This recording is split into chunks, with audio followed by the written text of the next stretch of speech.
बंधुओं, मैं कल्प वृक्ष के बारे में फिर से आपको बताने के लिए उपस्थित हो गई हूँ। संबोधि श्री का जय जिनेन्द्र।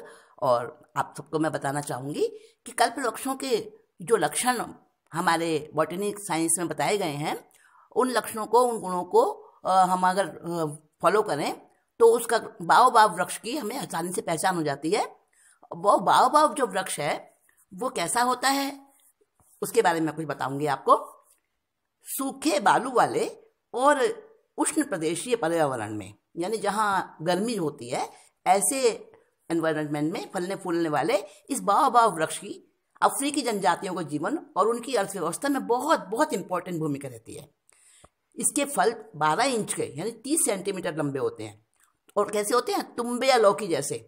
इस फल के गूदे में बहुत विशेष स्वाद होता है, इसलिए इसे क्रीम ऑफ टार्टर कहा जाता है। इस फल के गूदे को बंदर भी बड़े चाव से खाते हैं, तभी तो इसका नाम मंकी ब्रेड ट्री भी है। और बंधुओं, फल पकने पर लकड़ी जैसे ये खूब कड़े और सख्त हो जाते हैं। जब इसके फल पक जाते हैं ना तो खूब कड़े और सख्त हो जाते हैं। और शुरू में तो वो हल्के हरे रंग के होते हैं, लेकिन बाद में कुछ कुछ पीलापन लिए हुए भूरे रंग के हो जाते हैं। फलों के भीतर का गूदा सफ़ेद होता है और इसमें हमारी जैसे किडनी का आकार होता है ना, गुर्दे का, तो उस किडनी के उस प्रकार के आकार के काले रंग के बीज पाए जाते हैं। और बीज के चारों तरफ सख्त रेशे होते हैं, फाइबर्स होते हैं। बबून नामक जो बंदर होता है ना, वो इसके फलों को तोड़कर और अंदर का गूदा निकाल कर खाता है, बड़े चाव से खाता है।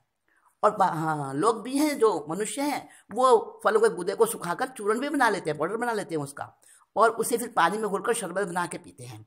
पता है, इस शरबत से बड़ी एकदम ताजगी आती है, रिफ्रेशनेस आती है। और इसमें साइट्रिक अम्ल और टार्ट्रिक अम्ल ये विद्यमान होता है, यानी साइट्रिक एसिड और टार्ट्रिक एसिड, और इसलिए पीने में खट्टा मीठा टेस्ट देता है, बड़ा स्वाद लगता है। पुराने तने, और जैसे पुराने तने होते हैं ना पेड़ के, उसकी जैसा छाल का रंग होता है, स्लेटी और लाली लिए हुए, स्लेटी रंग और लाली लिए हुए जो भूरा होता है ना, इस तरह का। ये जो सीडलिंग वाला जो होता है ना, जो अंकुर जिसके पनपते हैं, ऐसे ऐसे जो छोटे छोटे पौधे होते हैं, वो बड़े वृक्षों से अलग दिखाई देते हैं। किसके? बाओबाब वाले के, जो मैं बता रही हूँ आपको इसके बारे में। तो इसके जो छोटे छोटे अंकुर जो निकलते हैं ना, तो वो कुछ अलग तरह के होते हैं। वृक्ष बड़ा बनने के बाद अलग प्रकार के होते हैं। तो जो छोटे होते हैं तो उनकी हरी हरी पत्तियां होती हैं, सरल और सीधी होती हैं।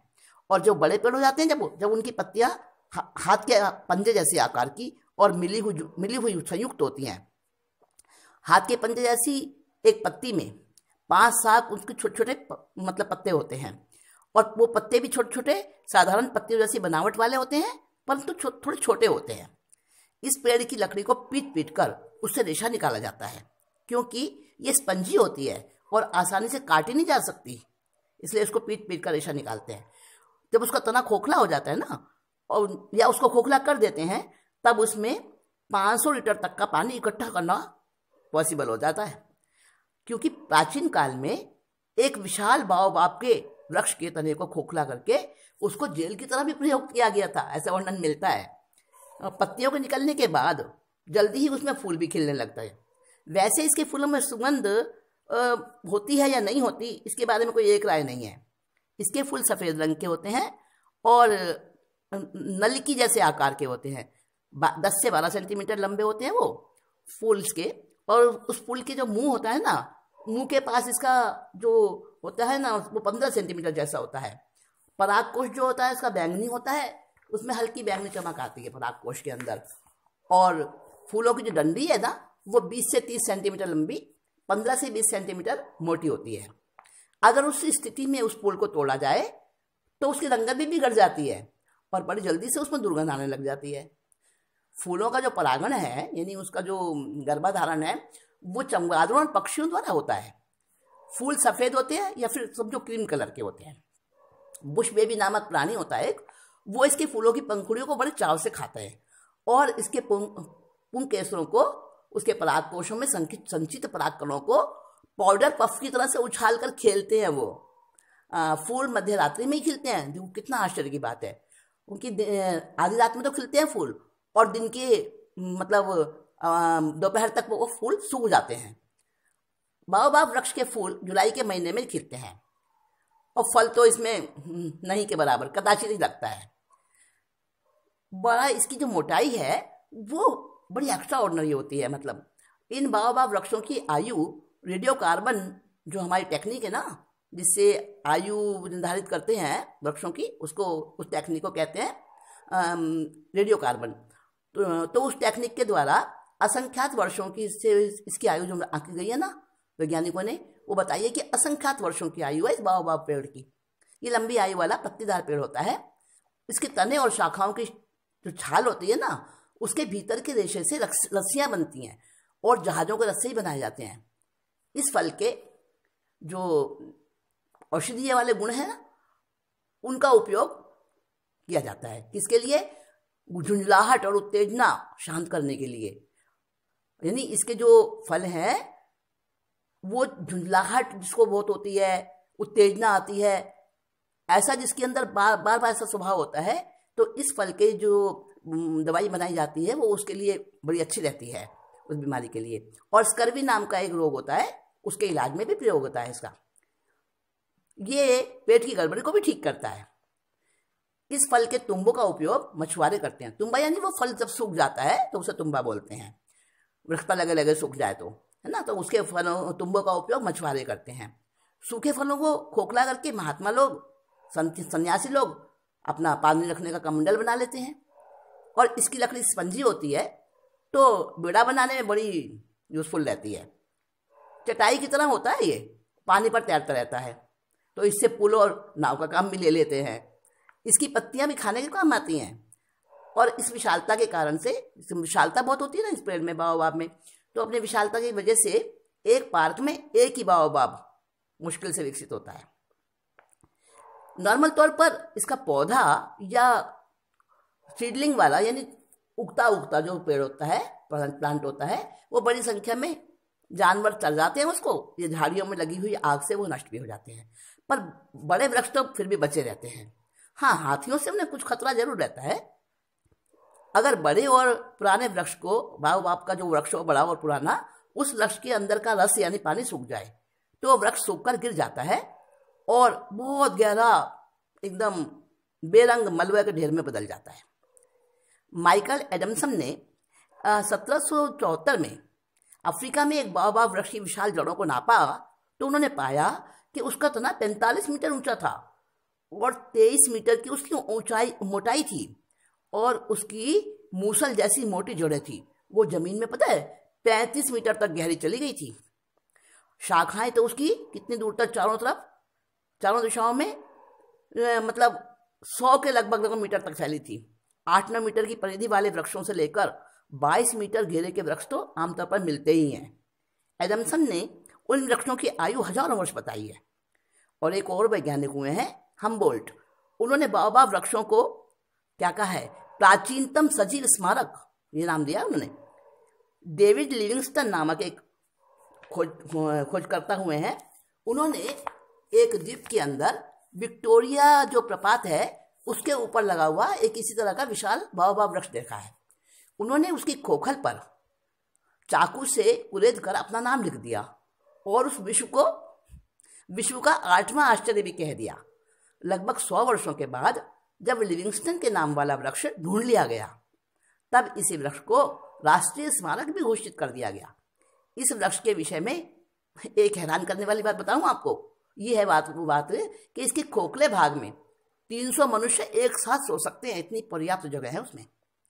बाओबाब वृक्ष के मनुष्यों के लिए ये वृक्ष इतने उपयोगी हैं कि इसे शायद इसी कारण से कल्पवृक्ष या इच्छा वृक्ष कहकर महिमान्वित किया गया है। प्रसिद्ध भारतीय वनस्पति विज्ञानी और खोजकर्ता के.एन. वैद, उन्होंने इस विषय में बड़ी खोज की है और बड़ी मेहनत की है। आखिरकार वे इस निष्कर्ष पर पहुंचे हैं कि बाओबाब में भी कल्पवृक्ष के सभी गुण हैं। इस वृक्ष की लकड़ी मुलायम होने के कारण फर्नीचर बनाने के तो काम में नहीं आ सकती, लेकिन इससे दिया सलाई उद्योग चलाया जाता है। और इस वृक्ष की छाल मजबूत होती है, इसलिए इससे रस्सी, थैले और कभी कभी कपड़े बनाने के काम भी आती है। छाल के रेशों से ही मजबूत कागज यानी मनी पेपर बनाए जाते हैं और इसके हर भाग में ही औषधीय गुण होते हैं। अब इसलिए बाओबाब पेड़ लोग लगाने लगे हैं, इसका मतलब फैशन बढ़ने लगा है इस पेड़ के लगाने का। हमारे संसार के अनेक देशों में इस वृक्ष की छाल का उपयोग मलेरिया ज्वर में कुनैन की तरह किया जाता है। यूरोप में पहले इसका निर्यात भी किया जाता था, यानी इंपोर्ट किया जाता था इसको। बाओबाब वृक्ष की छाल निकालने के बाद तने से एक तरह का गोंद निकलता है, जो मवाद भरे फोड़ा हो ना, उसके इलाज में काम में आता है। मतलब ऊँट ठीक कर देता है फोड़े को वो। विशेष तौर पर ऊँट और दूसरे जो पालतू जानवर होते हैं ना, उनके इलाज में भी बहुत ज़्यादा काम आता है ये इस प्रकार का गोंद। विशाल तनों के मुलायम हिस्सों को निकालकर तनों को घर के जैसा रहने के लिए भी यूज किया जाता है। कहीं कहीं तो इसके फल और इसकी छाल को उबालकर साबुन का विकल्प भी तैयार किया जाता है, यानी साबुन की तरह तैयार हो जाता है। और थोड़ा सा तेल मिलाकर उसको पकाएं तो अच्छा साबुन बन जाता है। बंधुओं, हमारे यहाँ अजमेर से 25 किलोमीटर दूर चले हम, अजमेर, ब्यावर, नसीराबाद के मार्ग पर, जहाँ पर ये तीनों मार्ग मिलते हैं, वहाँ पर मांगलियावास नामक एक गांव है। उसमें मुख्य सड़क से थोड़ा हटकर तालाब के किनारे पर बाओबाब या कल्पवृक्ष के 2 पेड़ हैं, जिनमें से एक छोटा पेड़ है और एक दूसरा बड़ा।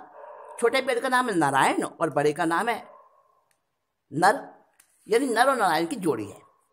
यहाँ के जो लोकल लोग हैं ना, वो इस जोड़े को कल्प वृक्ष कहते हैं।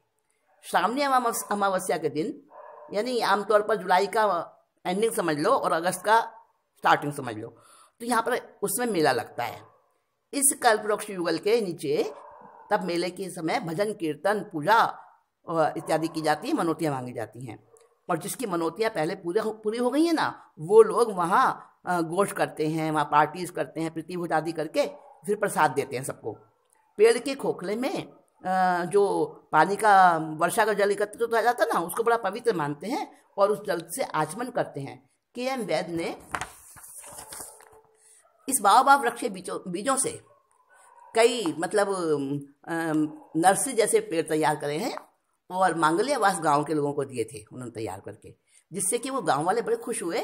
और आज उस गांव में कल्पवृक्ष के बहुत से पेड़ देखे जा सकते हैं और वहाँ के निवासी जो है ना, आसपास वाले इलाके वाले, वो उसकी बड़ी श्रद्धा से पूजा करते हैं उन पेड़ों की। अजमेर के पास ये कल्पवृक्ष जो है, 2 कल्पवृक्ष है, कल्पवृक्ष युगल है। मैंने भी जब मैं विहार करके गई थी जाती हुई, तो मैंने वहाँ पर गई थी मैं, और मैंने देखा था कि भारतीय शास्त्रों में जिसे देववृक्ष, कल्पतरु, कल्पवृक्ष आदि नामों से वर्णन किया गया है, ऐसे वृक्ष आज भी बाओबाब के रूप में देखे जा सकते हैं। और बहुत दूर पुराने युगलिक काल में, आदिनाथ भगवान तो बहुत समय पहले हुए ना, करोड़ों वर्ष हो गए। तो उस काल में भोग भूमि के निवासी, यानी भोग भूमि का मतलब है जहाँ पे कोई धंधा, खेती और किसी प्रकार की मेहनत कोई कुछ नहीं करता था, लोग बिजनेस वगैरह, वहाँ पे सब चीज़ें कल्पवृक्षों से मिलती थी, उसको भोग भूमि कहा जाता है, युगलिक काल। तो उस समय में युगलिक काल के निवासी 10 प्रकार के कल्पवृक्ष बताए गए हैं, उससे अपने जीवन की सभी आवश्यकताएं वो पूरी कर लेते थे। उस विषय में जो मन में उहापोह कभी चलता था ना, जो इस वृक्षों को देखकर, इन वृक्षों को वहाँ पर देखकर, सामने देखकर, उनका वर्णन वहाँ से जानकारी करके, वो बड़ा शांत हो गया मेरा मन। और ऐसा लगने लगा सचमुच भी जो हमारे जैन और अन्य पुराण इत्यादियों में जो आए हुए कल्पवृक्षों का वर्णन है, फिर कोई भी संदेह नहीं रहता फिर उसमें। और पुराने जो ज्ञानियों ने जो बातें हमें कही हैं, उसके लिए मन में एक श्रद्धा बनती है, एक विश्वास बनता है। बस बंधुओं, इस आर्टिकल के द्वारा मैं ये बताना चाहती हूँ कि हमारे जैन शास्त्रों में भी जो कल्पवृक्ष का वर्णन आया है आदिनाथ भगवान के समय में, भूमि में, तो वो वर्णन आज की जो कल्पवृक्ष जिनके बारे में मैंने बताया, कोई अमेरिका के अंदर है, कोई वर्जीनिया में है, कोई कहाँ, पहले आपको बताया ना पहले भाग में, तो और भी बाओबाब भी जैसे, तो इनसे हमें लगता है कि जब आज भी हमें ऐसे चिन्ह मिल सकते हैं कल्पवृक्ष के, तो उस समय भी रहे होंगे।